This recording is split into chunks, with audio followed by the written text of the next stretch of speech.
Hello everyone, I am Sweety Singh Rajput. Welcome back to my YouTube channel. आज है 16 अगस्त 2023, daily current affair by SSR. So आज का lecture जो है वो स्टार्ट करते हैं। अगर आप मेरे चैनल पे न्यू है तो प्लीज आप मेरे चैनल को सब्सक्राइब करना ना भूलें और बेल आइकन पे जरूर हिट कीजिए ताकि जो भी वीडियोस हैं उन सभी की नोटिफिकेशन आप तक जरूर पहुंचे।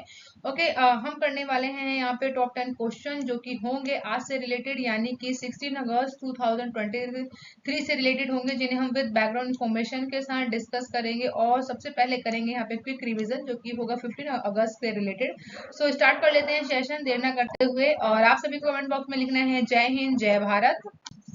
और आज का क्विक रिवीजन यहाँ है, तो चलिए कर लेते हैं। तो अभी हाल ही में विश्व हाथी दिवस मनाया गया है। तो कब मनाते हैं? 12 अगस्त को जो है विश्व हाथी दिवस मनाया गया है। नेक्स्ट है, किस एयरलाइंस कंपनी ने द विस्ता नाम से अपना नया लोगो लॉन्च किया है? तो एयर इंडिया ने अभी हाल ही में द विस्ता नाम से अपना एक नया लोगो लॉन्च किया है। नेक्स्ट, केंद्रीय स्वास्थ्य और परिवार कल्याण मंत्री मनसुख मांडविया ने भारत में लिस्का फाइलेरिया को किस वर्ष तक समाप्त करने का लक्ष्य रखा है? तो 2030 तक। तो 2030 तक जो है हम लोग जो है भारत में जो है लिस्का फाइलेरिया जो है वो समाप्त कर दिया जाएगा। नेक्स्ट, भारतीय खुफिया एजेंसी जो कि है इंटरपोल ग्लोबल अकादमी नेटवर्क 10वीं सदस्य के रूप में शामिल हो गई है। तो भारत की जो खुफिया एजेंसी है सीबीआई, वो जो है अभी हाल ही में इंटरपोल ग्लोबल अकादमी नेटवर्क की 10वीं सदस्य के रूप में चुन ली गई है। नेक्स्ट है, एनआईपीएफपी की रिपोर्ट के अनुसार अभी फाइनेंशियल ईयर 2024 में भारतीय अर्थव्यवस्था में कितने प्रतिशत की दर से बढ़ेगी? तो 6% की दर से बढ़ेगी, ये रिपोर्ट बताती है, जो कि है एनआईपीएफपी। नेक्स्ट, भारत ने कितने और हवाई अड्डों पर डीजी यात्रा सुविधा शुरू की जाएगी? तो 6 ऐसे हवाई अड्डे और होंगे जहां पर अभी हाल ही में इसकी घोषणा की गई है, जहां पर जो है इस सुविधा को दिया जाएगा, जो सुविधा है डिजी यात्रा। नेक्स्ट है, किसे life time achievement award RICS मिला है? तो सुभाष रुनवाल को अभी हाल ही में life time achievement award RICS मिला है। नेक्स्ट है, केंद्रीय सरकार ने मुख्य चुनाव आयुक्त की नियुक्ति के पैनल से किसे बाहर निकालने के लिए विधेयक पेश किया है? तो चीफ जस्टिस ऑफ इंडिया को इस पैनल से निकाल दिया है, जहां पर हम जो है इंडिया के जो मुख्य चुनाव आयुक्त होते हैं उसकी नियुक्ति करते हैं। तो उसमें से जो है चीफ जस्टिस ऑफ इंडिया को बाहर रहने की बात की गई है, इसीलिए एक विधेयक को पास किया गया है केंद्र सरकार के द्वारा।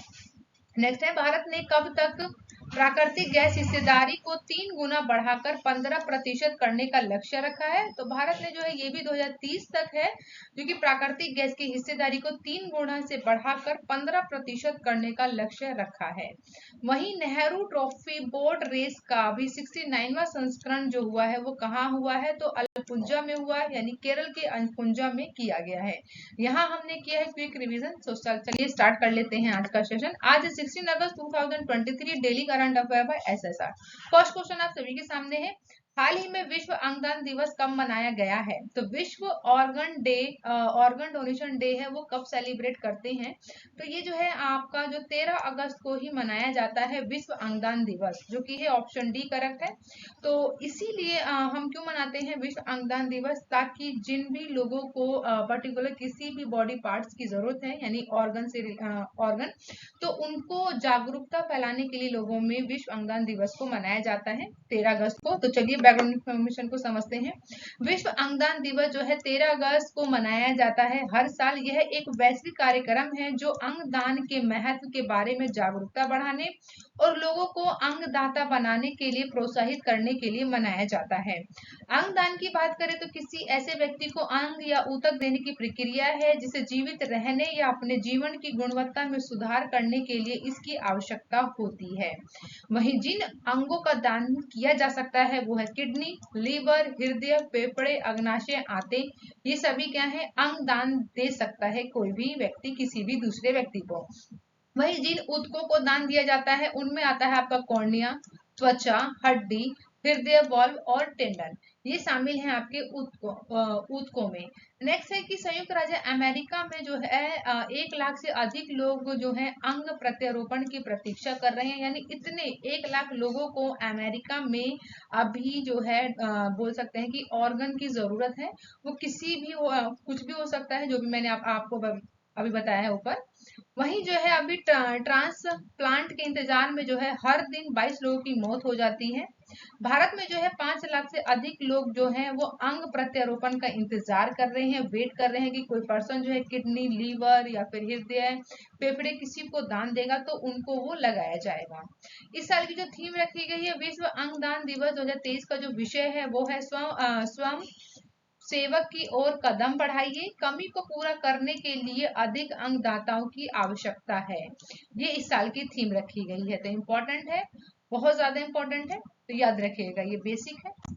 नेक्स्ट क्वेश्चन है सेकंड, हाल ही में किस देश ने चौथी बार एशियन चैंपियन ट्रॉफी जीती है? तो भारत ने।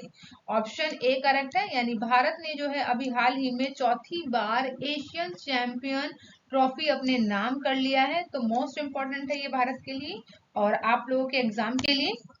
चेन्नई के मेयर राधा कृष्णन स्टेडियम में भारत ने मलेशिया को 4-3 से हराकर रिकॉर्ड जो है चौथी बार एशियाई चैंपियन ट्रॉफी का खिताब जीता है। वहीं जो है चार एशियाई चैंपियंस ट्रॉफी खिताब के साथ भारत टूर्नामेंट में के इतिहास में सबसे सफल टीम जो बन चुकी है 4 बार जीतने के साथ। वहीं 3 खिताबों के साथ पाकिस्तान जो है अब दूसरे नंबर पर है। वहीं जापान की बात करें तो जापान ने दक्षिण कोरिया को 5-3 से हराकर तीसरा स्थान हासिल कर लिया है। चेन्नई के तीसरे स्थान में प्ले ऑफ मुकाबले में गत चैंपियन दक्षिण कोरिया को 5-3 से हराने के बाद जापान एशियाई चैंपियंस ट्रॉफी टूर्नामेंट में मलेशिया को पीछे कर दिया है। तो इम्पोर्टेंट है हमारे लिए, क्योंकि हम लोगों ने जो है भारत ने अभी जो है मलेशिया को 4-3 से हरा दिया है और हमने जो है ये रिकॉर्ड तोड़ है, क्योंकि 4 बार एशियाई चैंपियनशिप ट्रॉफी हमने अपने नाम कर लिया है। नेक्स्ट है, हाल ही में ZSI के 108वें स्थापना दिवस पर 3 दिवसीय उत्सव कार्यक्रम कहाँ आयोजित किया गया है? तो अभी हाल ही में कलकत्ता में, यानी पश्चिम बंगाल, ऑप्शन सी करेक्ट है, कलकत्ता। तो अभी पश्चिम बंगाल के कलकत्ता में भी ZSI के 108वें स्थापना दिवस पर 3 दिवसीय उत्सव कार्यक्रम को आयोजित किया जाएगा पश्चिम बंगाल में, जो कि जूलॉजिक सर्वे ऑफ इंडिया अपने 108वें स्थापना दिवस के उपलक्ष्य में कलकत्ता यानी पश्चिम बंगाल में आयोजित 3 दिवसीय कार्यक्रम के दौरान भारत के 75 स्थानिक पक्षी शीर्षक से एक प्रकाशन भी जारी किया है। किसने? जूलॉजिकल सर्वे ऑफ इंडिया ने। नेक्स्ट है फोर्थ क्वेश्चन, हाल ही में खेलो इंडिया जूनियर महिला हॉकी लीग का तीसरा संस्करण कहां शुरू किया गया है? तो खेलो इंडिया जूनियर महिला हॉकी लीग का जो तीसरा संस्करण है वो अभी जो है नई दिल्ली में शुरू किया गया। ऑप्शन सी इज करेक्ट है, यानी नई दिल्ली। तो नई दिल्ली में अभी खेलो इंडिया जूनियर महिला लीग का तीसरा संस्करण की शुरुआत की गई है, जहां पर है खेलो इंडिया जूनियर महिला लीग का तीसरा संस्करण नई दिल्ली के मेजर ध्यानचंद स्टेडियम में सफलतापूर्वक लॉन्च कर दिया है। यहाँ पर जो है अर्जुन पुरस्कार विजेता और 1972 के ओलंपिक के कांस्य पदक विजेता जिनका नाम है अशोक ध्यानचंद जो है मुख्य अतिथि के रूप में थे। वहीं 22 अगस्त 2023 तक चलने वाले टूर्नामेंट में भारत भर की कुल 13 टीमों की प्रतिस्पर्धा रहेगी। दूसरा चरण जो है यहाँ पर आपका 24 अगस्त से लेकर 2 अगस्त 2023 तक निर्धारित किया गया है। तो जूनियर महिला हॉकी लीग का तीसरा संस्करण नई दिल्ली में मेजर ध्यानचंद स्टेडियम में लॉन्च किया गया है, जिसका आयोजन जो है उद्घाटन कर दिया गया है। नेक्स्ट क्वेश्चन है, हाल ही में किस राज्य के मुख्यमंत्री सौर मिशन की को शुरू किया है? तो किस राज्य सरकार ने किया है मुख्यमंत्री सौर मिशन की शुरुआत? तो ऑप्शन सी इज करेक्ट है, यानी मेघालय। तो मेघालय राज्य सरकार ने अभी मुख्यमंत्री सौर मिशन की शुरुआत की है। तो चलिए यहाँ पे डिस्कस कर लिया जाए। मेघालय के मुख्यमंत्री कॉनरैड संगमा ने एक यहाँ 500 करोड़ रुपए की लागत से मुख्यमंत्री सौर मिशन की शुरुआत की है, जिसका उद्देश्य है उत्तर पूर्वी पहाड़ राज्य में बिजली की कमी को कम करना। सरकार जो है अगले 5 साल तक इसमें पैसे को निवेश करती रहेगी, ताकि जो है यहाँ पर उत्तरी पूर्व में बिजली की कमी को कम किया जा सके। तो इम्पोर्टेंट है मुख्यमंत्री सौर मिशन जो है कहाँ पर शुरू किया गया है? मेघालय में। नेक्स्ट क्वेश्चन, हाल ही में जारी FIH पुरुष हॉकी रैंकिंग में कौन शीर्ष पर रहा है? तो FIH पुरुष हॉकी रैंकिंग में जो शीर्ष पर रहा है वो है ऑप्शन ए यानी नीदरलैंड। नीदरलैंड जो है वो FIH पुरुष हॉकी रैंकिंग में टॉप रैंक हासिल की है इसने। वहीं अंतरराष्ट्रीय हॉकी महासंघ ने अभी हाल ही में नवीनतम रैंकिंग में भारतीय पुरुष टीम को नुकसान हुआ है।